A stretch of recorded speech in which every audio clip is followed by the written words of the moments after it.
Hey guys, it's Brian here, and with me today we have Kayla, the Director of Field Marketing at StackAdapt. How's it going, Kayla? Great. How are you doing, Brian? I'm doing well. Uh, Sun's shining, so can't complain. I know it. It's a good day. It's a good Friday and excited to be chatting with you today. Awesome, appreciate it. So, for the audience, what is StackAdapt and what is your role there? Absolutely. So StackAdapt is a multi-channel advertising platform.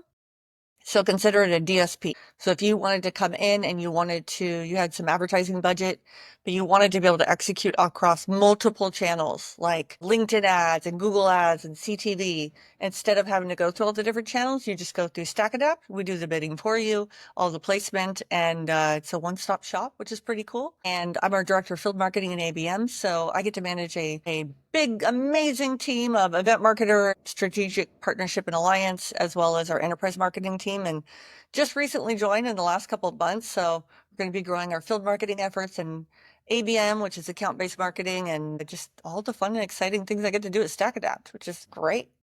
Nice, that's awesome. So, field marketing essentially, you're just literally out in the field. You're either networking with people and running events. So, like, how's that been like for you? So there's kind of a difference between event marketing, field marketing, and ABM. And the best way to think of it as event marketing is the name, it's events. So conferences, trade shows, happy hours, and it's usually one to many.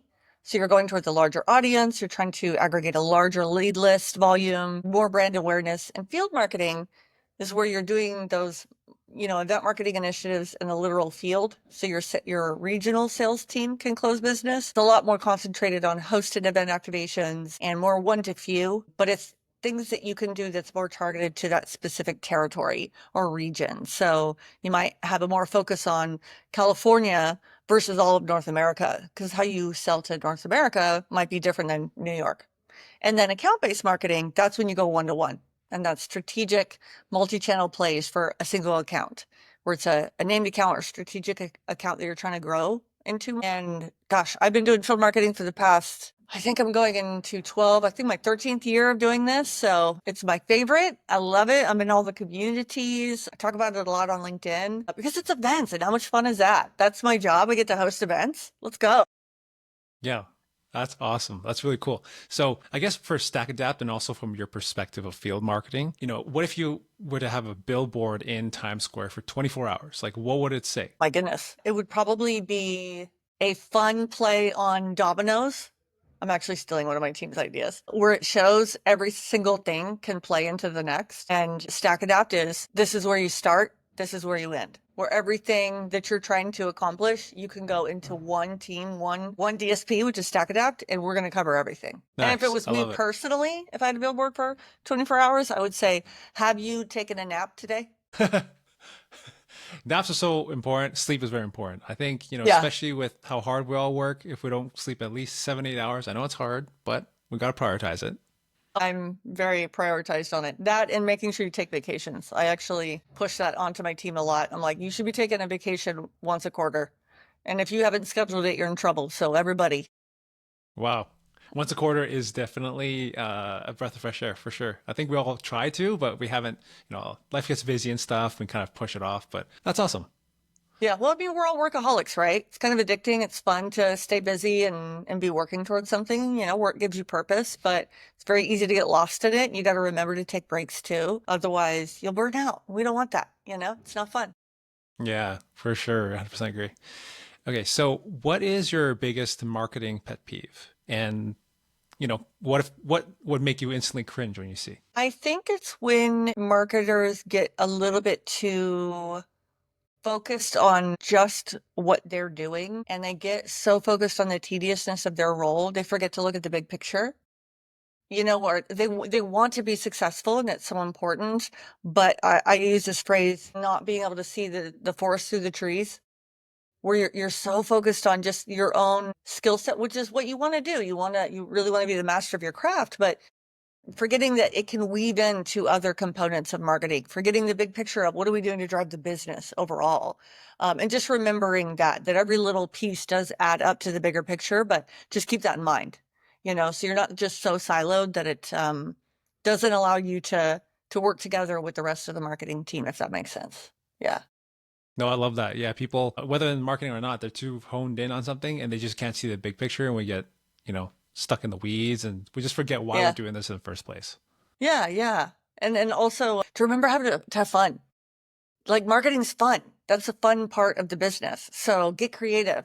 Give yourself, brainstorming time to just like come up with some crazy, cheeky, out of the box ideas. I'll give you a good example because I was at an AMA event actually just last night, which is the American Marketing Association here in San Francisco. And one of the examples they gave was Denny's.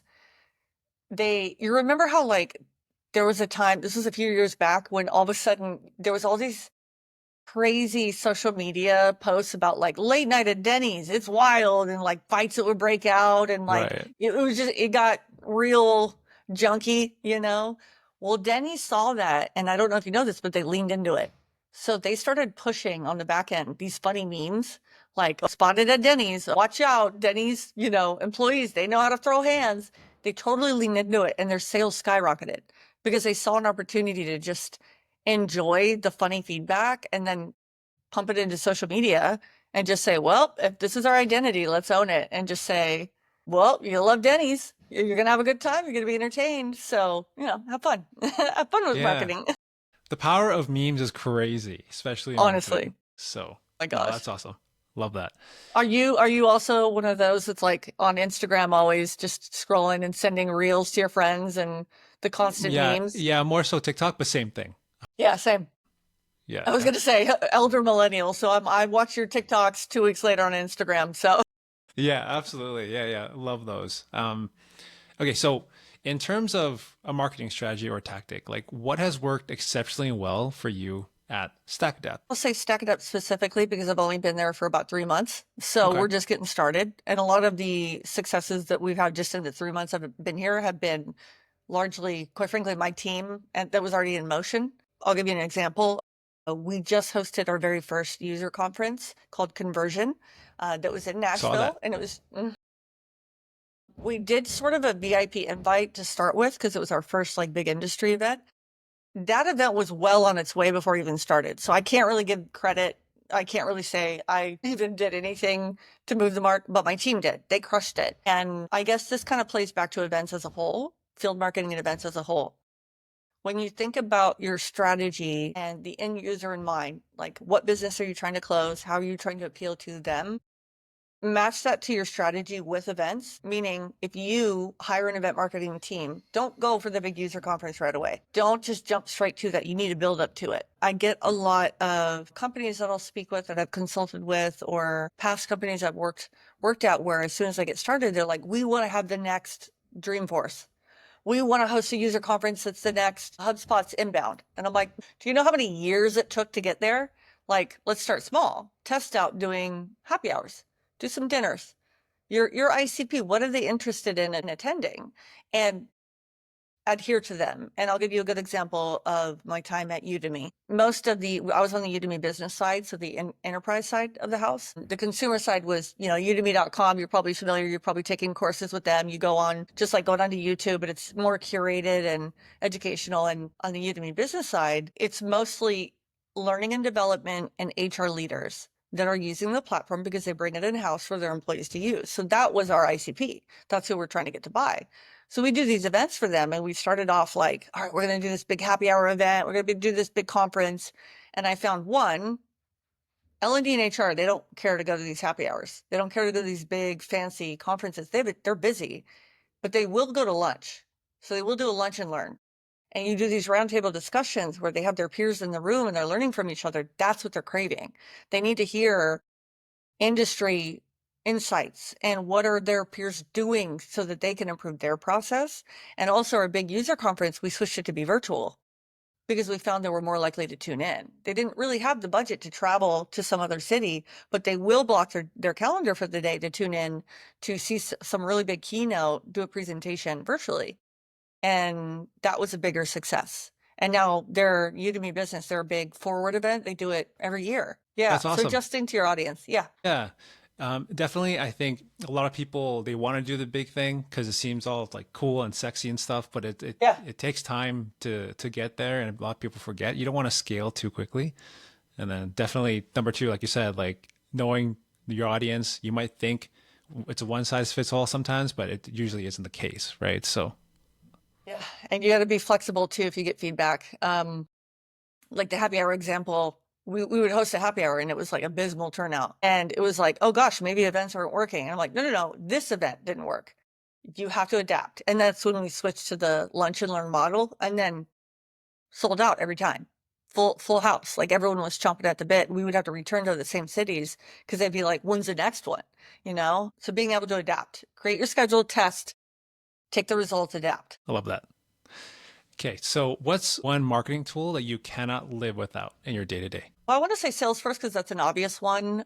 I think as a field marketer, I'll tell you the ones that I absolutely love. The truth is, a field marketer can work with almost anything. It helps to have an email automation platform, so like a HubSpot or Marketo. That's going to make your life a lot easier.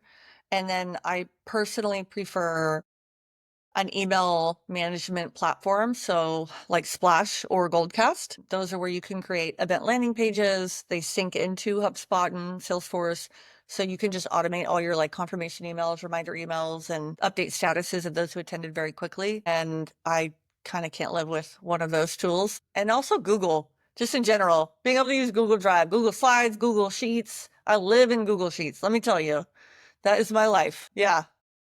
I would say probably those would be my top tools, and then anything else is just a bonus. Having Tableau, having Looker, Hockey Stack is really strong for getting insights into your event results. For me personally, because I'm leaning into AI big time, Granola, fun Huh. fact, granola.io. It's like a note-taking tool for when you're in your meetings, but it's not the annoying, like Gong will pop in and it'll be like, this call is being recorded, and it's super awkward. It's just a voice overlay, so it records in the background and it gives you summary notes after the call. So every time I have a team meeting, I can just go, all right, y'all, here's the summary of what we discussed, and it's so great. I feel like I'm promoting it. I'm not trying to sell it. I just really love it. I can't live without it personally. Kayla Drake can't live without it. No, that's awesome. I've used Fireflies, the same, basically it does the same thing, but yeah, it definitely is more like in your face, like this is being recorded, etc. I'm gonna have to check Granola out. That's pretty cool. Yeah.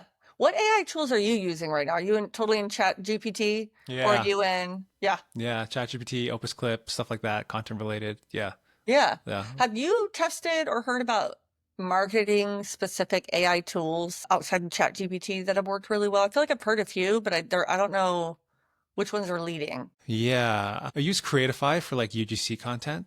So there's Cool. that. Captions.ai as well is also a good one.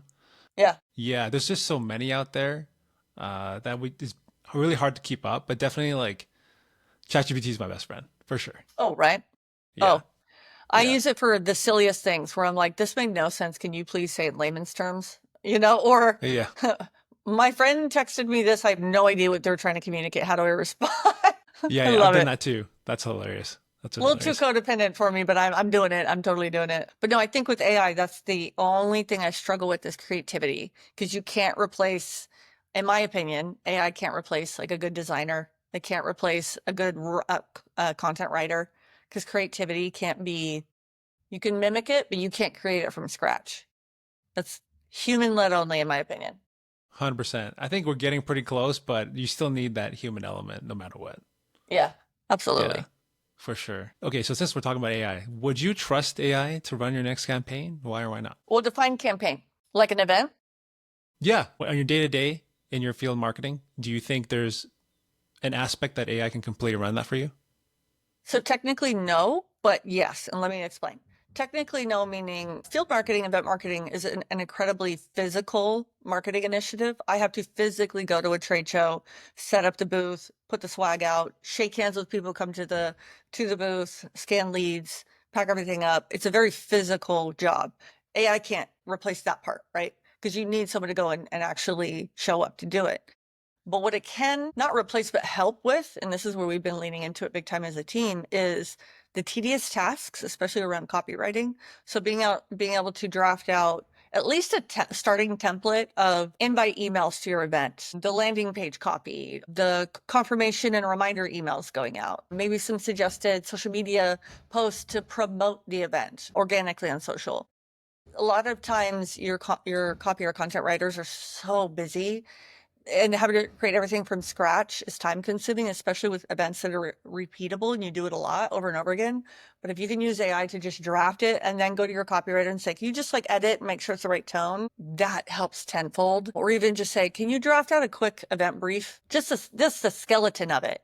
And if I can give any advice on it, constantly be feeding it content so it understands tone and voice of your company, because that's how it improves. That would be my like go-to for using AI and just streamlining those components. The physical part can't, unless a robot shows up, which Yeah, I I'm was gonna totally in say, support for. Bring a like what? robot. I'm stoked. Yeah, they're building robots for at least like the day-to-day tasks, but eventually, I don't know when, but they're gonna do it. They're gonna have robots replace what we do physically. And it's I cool love it. and scary at the same time. So If I didn't have to carry a dolly with, 4 boxes of swag ever again because a robot did it, I would love it. I'm for it. for sure, me too. Okay, one last question. So if you were to give other marketers one piece of advice, what would it be? And it doesn't have to be field marketing, but it could be if you'd like. Yeah, yeah. I say this one a lot, so I'll repeat it again. The company you work for, know your product. And what I mean by that is demo it. Learn how to demo and get really involved with your sales team. Sorry, my headphones. My music started playing, so I couldn't hear you. I just heard Gangsta's Paradise. No worries. Anyways, Yeah, no worries. my advice would definitely be to learn how to demo your product. So learn how to really be able to learn it inside and out like a salesperson would, so that you understand on the consumer side, what do they see? And that'll help you market it better. And not just like on a product marketing lens, but like physically go in, click the buttons, understand their pain points and things that they get out of it. And it will help your marketing in the long run. I promise. We tend to get too involved in our own products. Like I live in Salesforce and Marketo and Splash, and then I forget my own product that I'm selling. So that would be my advice. Learn to demo your product if you can. Right. So simple but so effective. I think Yeah. people, yeah. Again, another like example of being you can't see the forest within the trees. Same thing, right? Yeah. You just don't know the big picture. So Yeah. I love that. Okay. Let's conclude with this. So what's the best way for the audience to reach you and to connect with you? The best way for the audience to reach and connect with me would be LinkedIn, definitely. Of course, add, follow, send me messages if you got ideas and thoughts. Otherwise, I'd say if you're in field marketing and event marketing, definitely join the very well-known communities. Club Ichi is a big one that I'm actively involved in, as well as Goldcast, the Event Marketer Club. They have local chapters. You can join some meetups, but just get some tips and advice from other professionals in the industry. Yep, I'm here. But otherwise, you can find me on LinkedIn. Awesome. And I'll definitely be sure to put the information around the video, etc. But it was really awesome getting to chat with you, Kayla. Thanks for being on the show. Thank you, Brian. I appreciate it. Awesome. And thank you guys for watching and listening. And I'll see you in the next one. See you guys.